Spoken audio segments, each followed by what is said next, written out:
All right, welcome to the Explainer. Today we're going to break down one of the most essential parts of English, the simple past tense. I mean, think about it. Anytime you tell a story about your weekend or just explain what you did yesterday, yep, you were using it. So let's make sure you're using it perfectly. Okay, so first things first, talking about the past. To really get a feel for when and why we use this tense, let's just start with a super simple question. So, what did you do? Did you watch a movie? Maybe eat dinner with some friends? Or just go for a walk? Well, to answer any of those questions, you absolutely need the simple past. And here's the key idea, the most important thing to remember. We use the simple past for any action that is completely finished. It's over. It doesn't matter if it happened 2 hours ago, like your lunch, or 2 years ago, like that vacation you took. If it's done and in the past, the simple past is your go-to. Now, this is where it gets interesting. To actually form the past tense, verbs kind of fall into two main groups. You've got your predictable ones, the regular verbs. They follow a nice, simple rule. And then you've got the rule breakers, the irregular verbs. Let's check out the easy ones first. So let's start with the most common type, regular verbs.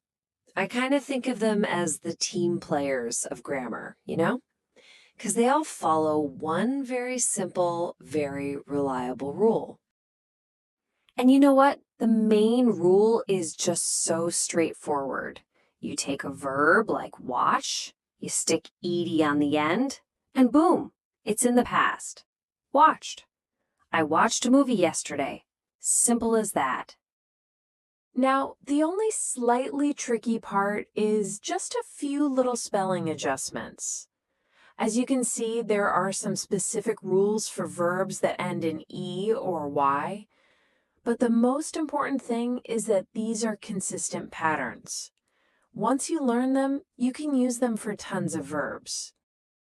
And you want to know one of the best things about regular verbs in the simple past? The form never changes. It doesn't matter who is doing the action. It's always I worked, she worked, they worked. So easy, right? Okay, but not every verb is so well-behaved. Now it's time to meet the rebels, the rule breakers, the irregular verbs. These are the unpredictable rock stars of the past tense. Yeah, these verbs, they just toss that ed rule right out the window. Instead, they usually transform into a totally new word. And there's no secret formula here. You just have to learn these unique forms through practice. And really, the best way to get these down is just by seeing them and using them over and over. This is where practice really helps. Let's even say a few together. Do becomes did, eat becomes ate, go becomes went, see becomes saw. See? They each have their own unique personality. Here's a perfect example in a sentence.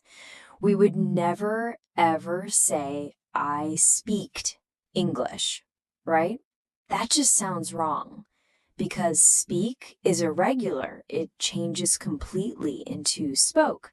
I spoke English very well.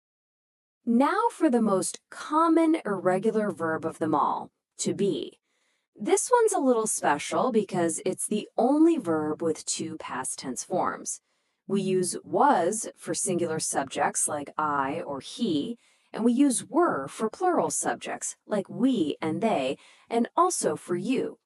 So for example, she was late, but we were on time. All right, so we've got our past tense verbs down. But what happens when we want to say something didn't happen? Or we want to ask a question about the past? For that, we need to call in a little bit of help. And that helper is the small but mighty word did. This verb is an absolute game changer. It's the key to making negatives and questions in the past tense. And honestly, it actually makes everything much, much simpler. Okay, so let's take this simple positive sentence. You worked yesterday. It's a regular verb. You can see that ed on the end. Now, let's watch what happens when did steps in. To make this sentence negative, we just pop in did not, or the contraction didn't, right before the verb. But here is the most important part. You have to remember this. The main verb, work, goes back to its original form. Why? Well, because the word did is already in the past tense. It does all the hard work for us. And guess what? The exact same idea applies when we want to ask a question. We just need to move our awesome helper verb did to a new spot. It goes right to the very front of the sentence, and the structure is always the same. Did, then the subject, then the simple original form of the verb. See how study doesn't have ID'd? That's because did already told us it's a past tense question. So, did she study? Did they study?